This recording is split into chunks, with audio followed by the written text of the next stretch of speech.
Selamat pagi, salam sejahtera. Sekarang pada tepat pukul 1 pagi, saya ingin umumkan kepada Anda semua bahwa keputusan secara tidak resmi pada tepat 12.45 pagi ini ialah Pakatan Harapan menang 52 kursi, Perikatan Nasional 41 kursi, Barisan Nasional 20 kursi, dan GPS 20 kursi, manakala lain-lain 5 kursi.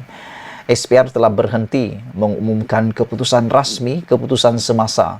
Sudah tidak lagi dikemas kini, sekurang-kurangnya 20 menit yang lepas. Berikut merupakan keputusan setakat jam 12.45 pagi menurut keputusan rasmi dan tidak rasmi di 143 kursi. Menurut tulisan ini, Pakatan Harapan mendahului dengan 52 kursi, Perikatan Nasional 41, BN 20, GPS 20. Makna kata, tidak ada sesiapa yang mendahului akan menjadi kerajaan pada hari esok. Jadi mungkinkah akan kita lihat gabungan-gabungan baru, langkah-langkah menjilat-jilat ludah sendiri dan sebagainya, karena sebelum ini ada orang kata ini, kata itu, kata ini. Perikatan Nasional kata musuh utamanya ialah Barisan Nasional, manakala Barisan Nasional juga mengatakan Perikatan Nasional dan musuh mereka yang utama. Adakah esok itu semua akan menjadi kawan semula? Nah, itu yang kita nantikan esok. Yang menariknya lagi ialah baru sebentar tadi secara tidak resmi ada yang mengatakan bahwa diumumkan Anwar Ibrahim menang di Parlimen Tambun, mengalahkan Peja dengan kemenangan bergaya dan besar. Kita ucapkan tahniah kepada Anwar Ibrahim. Ini tentunya memberi impak yang besar kepada Anwar Ibrahim untuk menjadi Perdana Menteri yang ke-10 bagi Malaysia.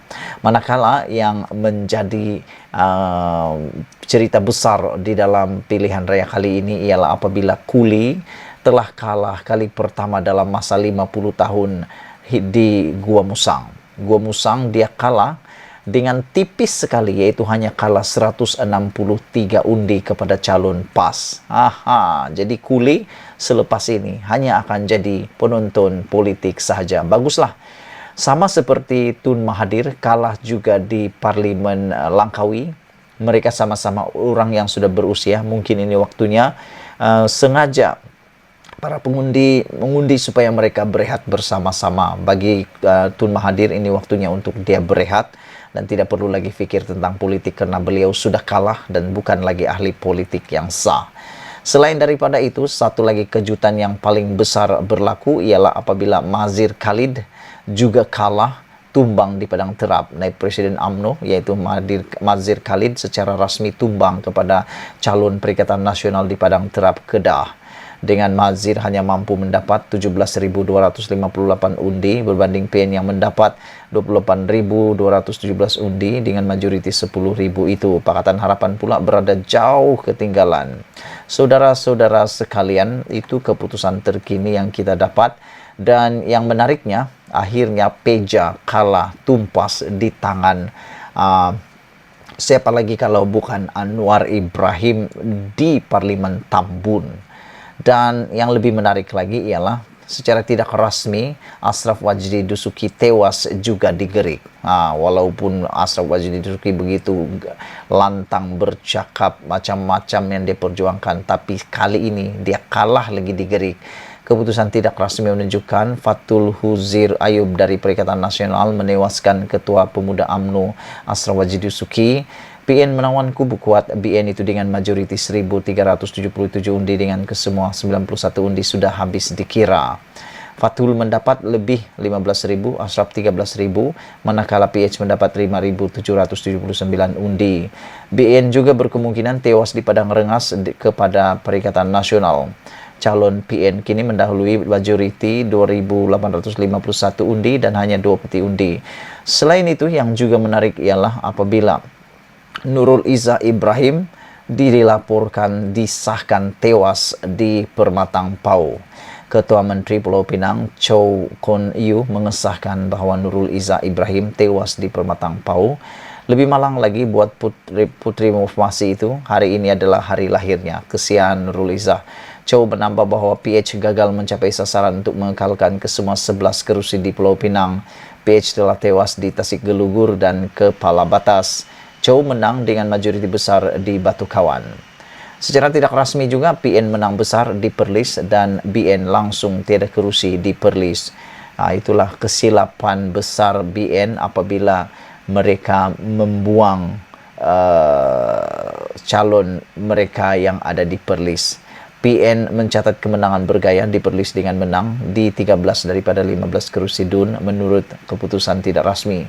PH hanya mendapat 2 kerusi DUN yaitu Indra Kayangan dan Kuala Perlis, manakala BN pula tidak mendapat sebarang kerusi. Ini ialah kekalahan terburuk BN di Perlis dan kali pertama BN hilang kuasa di negeri itu. Di peringkat parlimen pula, PN menang di kesemua tempat yaitu Arau, Kangar dan Padang Besar. Saudara-saudara, yang juga menarik hari ini ialah apabila Zuraida hilang deposit di Ampang, Barisan Nasional merampas Titi Wangsa. Penyandang 3 penggal Parlimen Ampang, Zuraida Kamarudin, akhirnya kalah, kehilangan kerusi di kawasan tersebut dan depositnya telah hilang. Dan persoalan sekarang, layak lagikah dia menjadi presiden kepada Parti Bangsa Malaysia atau PBM selepas beliau kalah teruk dan bukan lagi ahli parlimen, dan yang lebih malang lagi, Rayleigh Sheng di Julau menang pula. Nah, inilah Zuraida berpaling tada daripada PKR. Siapalah suruh dia menyertai langkah Sheraton kan, dan menyertai Bersatu, lepas itu menyertai lagi PBM. Zuraida tewas kepada Roziah Ismail dan PH pula dari Roziah merupakan bekas timbalannya ketika menerajui sayap wanita PKR.